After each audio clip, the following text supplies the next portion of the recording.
oleh komisi. Banyak yang sudah meminta kan mesti komparasi dari daring dan luring. Bahkan di beberapa daerah, khusus di Kota Ambon, kita udah mencoba kira itu. Yang kedua, kita kan udah herd immunity kan.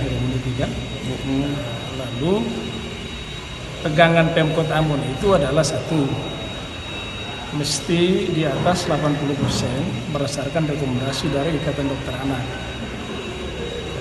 agar semuanya itu bisa luring dan daring.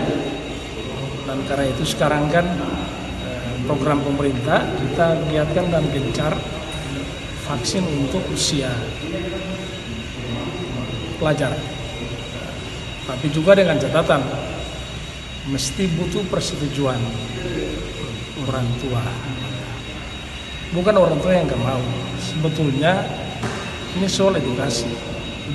Karena data yang saya dapat pada segmentasi tertentu, angka grafik vaksin itu tinggi. Pada desa kelurahan tertentu, angka itu turun.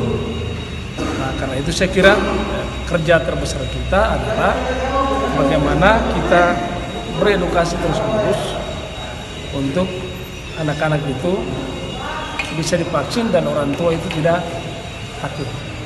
Terima kasih sudah nonton. Jangan lupa like, subscribe, dan share ya.